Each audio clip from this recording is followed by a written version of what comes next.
Friends, welcome back. Welcome to Sandipani educational academy. आज हम standard 6 का जनरल नॉलेज पढ़ेंगे हमारा, जिसका हम पढ़ेंगे चैप्टर नंबर 12 स्कल्पचर। स्कल्पचर यानी कि मूर्ति कला के बारे में। चलिए जानते हैं।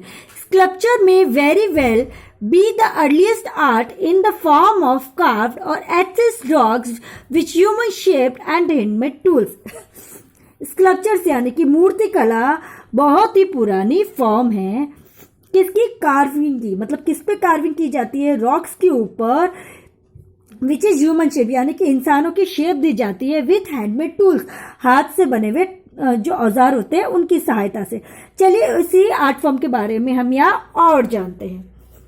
सबसे पहले है हमारा सांची का स्तूप। ये किसने बनवाया था? सम्राट अशोक ने बनवाया था। I am the one of the greatest creations of the Mauryan empire. मौर्यों का जो समय था, मौर्यन एम्पायर की सबसे ग्रेटेस्ट क्रिएशंस में से एक है एंड फेमस रीओवन बुद्धिस्ट मोन्यूमेंट। और ये क्या है? फेमस है, रीओवन बुद्धिस्ट मोन्यूमेंट है ये। आई एम लोकेटेड इन सांची। ये सांची भी लोकेटेड है मध्य प्रदेश में। The four elaborated carved gates और तोरण depict the life of the Gautam Buddha. इसके जो 4 द्वार है उसके ऊपर क्या है? उसके ऊपर किसकी लाइफ दिखाई गई है? गौतम बुद्ध की पूरी लाइफ की कार्विंग की गई है, वो दिखाई गई है। What's unique about me is that Buddha is only represented by symbols instead of actual figures। कि एक्चुअल फिगर्स की जगह पे क्या यूज किए गए हैं? सिंबल्स को यूज किए गए हैं। ये इसमें यूनिक है। नई चीज क्या है इसमें कि खाली बुद्धा की नहीं, बल्कि उसकी जगह क्या है? सिंबल्स यूज किए गए हैं एक्चुअल फिगर्स की जगह। अगला है रॉक गार्डन। देखिए ये रॉक गार्डन की पिक्चर है। I am also known as Nekchand garden. इस रॉक गार्डन को नेकचंद गार्डन के नाम से भी जाना जाता है। I was open to the public in 1976। Public के लिए ये 1976 में खोला गया। I am located near the Sukhna lake in Chandigarh. Sukhna lake जो चंडीगढ़ में उसके पास में है ये। My main attraction are handmade interlinked waterfalls. इसके मुख्य अट्रैक्शन क्या है? जो हैंडमेड है, इंटरलिंक्ड अंदर से लिंक वाटरफॉल्स बने हुए हैं and sculptures made of industrial waste. और जो स्कल्पचर्स बने हुए हैं, जो मूर्तियां बनी हुई है, वो इंडस्ट्रियल के वेस्ट से एंड स्क्रैप लाइक जैसे बोतल, glasses, broken bangles, tiles, ceramic pot, sink, electric waste, इन सब को यूज करके यहाँ के जो स्कल्पचर्स है वो बनाए गए हैं। इस गार्डन का नाम क्या है? इसलिए रॉक गार्डन। अगला है अक्षरधाम मंदिर। I am 10 storeyed monument located in Gandhinagar Gujarat. Akshardham Delhi में भी है और गुजरात में भी है। गुजरात के गांधीनगर में लोकेटेड है। I am made entirely intricately carved 6,000 tons of pink sandstones from Rajasthan with no use of steel or cement। ये 6,000 टन के पिंक सैंडस्टोन से बना है जो राजस्थान के है, जिसमें कोई स्टील या कोई सीमेंट का यूज नहीं किया गया है। 900 skilled craftsmen have created me। 900 लोगों ने इसे बनाया था। crafted me with 5 types of stones। 5 प्रकार के और पत्थर इसमें इंक्लूड किए। वाइट मार्बल फ्रॉम मकराना से। I have 25 Doms. 25 इसमें गुम्बज है। ये जो गोल दिख रहे हैं ना, गोल गुम्बज, उसको हम डोम्स बोलते हैं। 93 स्कल्प्टेड पिलर्स। कितने पिलर्स है? 93 पिलर्स है। At 57 carved stone screens. Stone की स्क्रीन है कितनी? 57, यानी कि स्टोन के ऊपर कार्विंग की गई है। ये कहाँ पे है? अक्षरधाम मंदिर। कहाँ पे? गुजरात के गांधीनगर में। अगला है मोनोलिथ रथ्स, यानी कि हमारे रथों के बारे में। चलिए पढ़ते हैं इसके बारे में। I consist of 6 monolithic temples at Mahabalipuram. Mahabalipuram के 6 मोनोलिथिक टेम्पल्स में से एक है जो तमिलनाडु में है। These temples are very unique contributions of Pallava dynasty. Pallava dynasty का जब समय था तब का ये बहुत ही यूनिक कॉन्ट्रीब्यूशन है। माई टेम्पल्स आर कॉल्ड एज रथास और चैरियट्स। मेरे टेम्पल्स को रथ और चैरियट्स भी कहा जाता है। क्यों? क्योंकि ये एक बहुत बड़ी रॉक पे बने हैं। The 5 rathas are carved out a one huge rock. पूरी एक चट्टान के ऊपर मतलब क्या है? एक सिंगल रॉक के ऊपर बने हुए हैं। और वो क्या है? रथ है। These raths are named after Pandavs and their wife. इन रथों को नाम पांडवों और उनकी पत्नियों के बाद दिया गया। The complex is looked after bye archaeological survey of India. इस कॉम्प्लेक्स को कैसे देखा जाता है? आर्कियोलॉजिकल सर्वे, मतलब यहाँ पे पुरानी चीज़ों की स्टडी करने के लिए जो लोग आते हैं कि वहाँ की ह्यूमन लाइफ कैसी थी, उनके बारे में इसको देखा जाता है। And is the part of UNESCO world heritage site, और ये यूनेस्को की वर्ल्ड हेरिटेज साइट का भी एक हिस्सा है। ये क्या है? मोनोलिथ्स रथ, यानी कि मोनोलिथ रथ का मतलब है कि एक ही चट्टान के ऊपर बने हुए रथ, रथों की शिप के मंदिर है। नेक्स्ट वन है स्टैच्यू ऑफ लिबर्टी। ये कहाँ पे है? I was made in Paris, Paris में है, by the French sculptor Bharat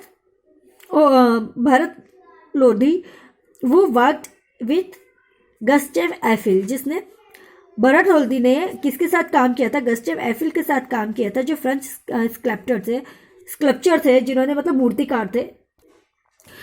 I am a towering movement given as a gift from France on the century of American independence, कि जब America आज़ाद हुआ तब फ्रांस की तौर से ये गिफ्ट दिया गया। इनॉग्रेटेड इन 1886, इसका इनॉग्रेशन 1886 में हुआ था। I stand entrance of New York harbour, ये न्यूयॉर्क हार्बर के एंट्रेंस पे स्थित है।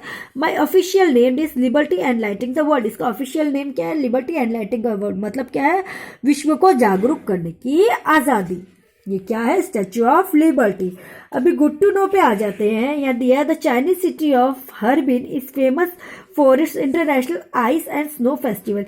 जो चाइनीज सिटी है हर्बिन, वो अपने इंटरनेशनल आइस और स्नो फेस्टिवल के लिए फेमस है। फ्रॉम जनवरी टू मार्च, जो जनवरी से लेकर मार्च तक चलता है। Exhibitions of snow and ice sculptures carefully maintain to superb temperature at held across multiple locations, अलग अलग लोकेशंस के ऊपर जो स्नो के यानी बर्फ की क्या पता है? मूर्तियां बनाई जाती है और उनको मेंटेन किया जाता है 0 टेम्परेचर्स पे।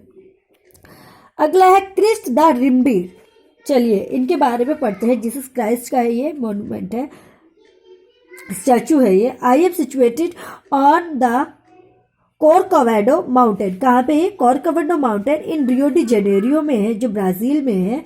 आई stand 98 feet tall and my open arm stretch 92 feet in width, इसकी ओपन जो आर्म्स है वो 92 फीट विड्थ की है और ये 98 फीट टॉल है। I am a Brazil national icon, Brazil का नेशनल आइकॉन है। And world's 5th largest statue of Jesus, विश्व का सबसे बड़ा 5वां स्टैच्यू है जीसस का। आई वॉज कंस्ट्रक्टेड इन 1931, 1931 में बनाया गया। इन मैनी पीसेस, अलग अलग पीसेस में, which were assembled after being transported to the mountain top, बाद में इसको असेंबल किया गया, मतलब कि सही से लगाया गया माउंटेन के ऊपर ट्रांसफर करने के बाद। It takes about 220 steps to see the statue up close, 220 step चढ़ने के बाद आप इस स्टैचू को नजदीक से देख सकते हो। इसका नाम क्या है? Christ the Redeemer. Next one है स्फिनिक्स। चलिए पढ़ते हैं स्फिनिक्स के बारे में। I am located in Giza Egypt, Giza के इजिप्ट के गीजा शहर में लोकेटेड है। Considered as one of the largest monolith statue, यानी कि एक पत्थर पे बना हुआ एक स्टैचू है। No one really knows who built me, कोई ये नहीं जानता कि सही में इसको किसने बनाया था। ऐसा माना जाता है that I was constructed by the 4th dynasty of Paroha खाफरे, कि 4थी डायनेस्टी के जो राजा थे ना परोहा, वहाँ के राजा को परोहा बोलते हैं, परोहा खाफरे, उन्होंने बनाया था। But archaeological and geological research suggest that I am far older than that. और आर्कियोलॉजिकल और जो जियोलॉजिकल रिसर्चर्स है ना, वो लोग क्या मानते हैं कि उससे भी पहले का है। In Greek mythology I am shown as a monster with the head of a woman. Greek mythology में, यानी कि ग्रीक की जो पौराणिक कथाएं हैं, माइथोलॉजी यानी कि जो पौराणिक कथाएं, उसमें क्या बताया जाता है कि इसको मॉन्स्टर के हेड के साथ दिखाया गया था। शोन एज ए मॉन्स्टर के जैसे दिखाया था, with the head of women, और सर किसका था? औरत का। The body of a lioness, body किसकी थी? शेरनी की। And wings of an eagle के विंग्स थे। एंड सर्पेंट हेडेड टेल, और सांप के सर जैसी इसकी पूंछ थी। इसका नाम क्या है? स्फिनिक्स।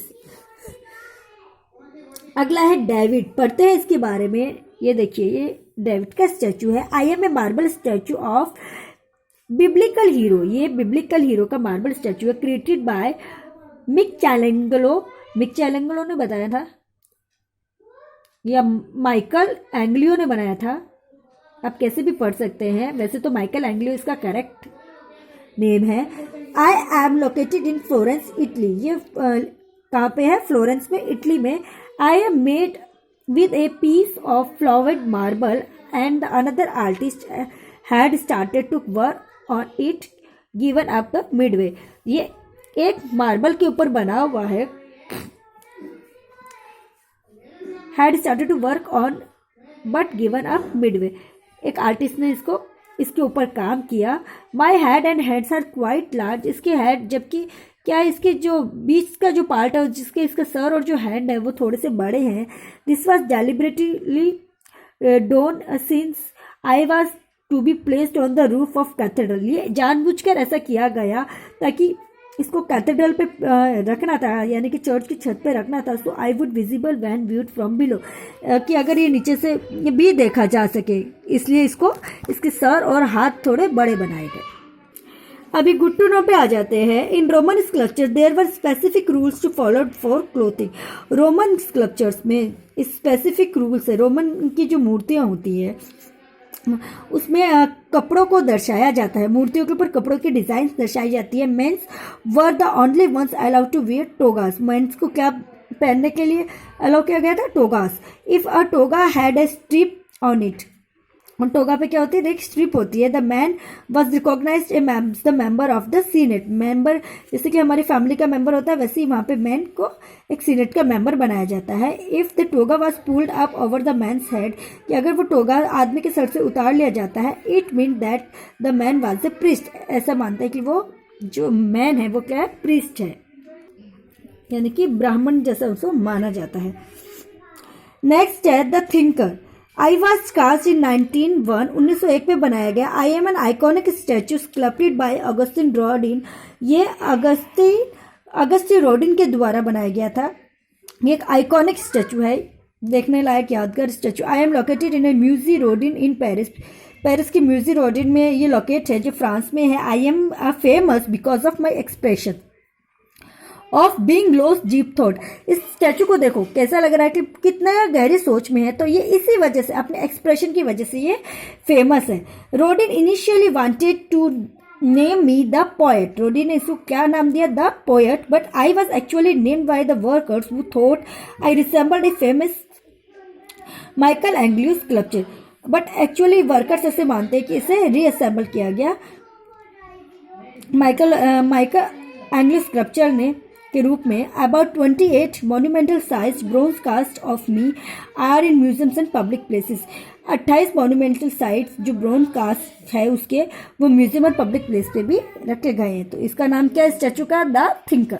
ना come to our scrapbook. आपको यहाँ पे एक पिक्चर्स पेस्ट करनी है और कुछ फेमस स्कल्पचर्स के यहाँ पे आपको देखो नाम दिए गए हैं. उनके स्टैचू के नाम यहाँ पे लगाने हैं, पिक्चर्स लगानी है, उनके स्टैचू के नाम लिखने हैं, किसने बनाया, उनकी लोकेशन क्या है, वो सब आपको यहाँ पे लिखना है. ये वर्क आपको होमवर्क में कंप्लीट करना है. ओके.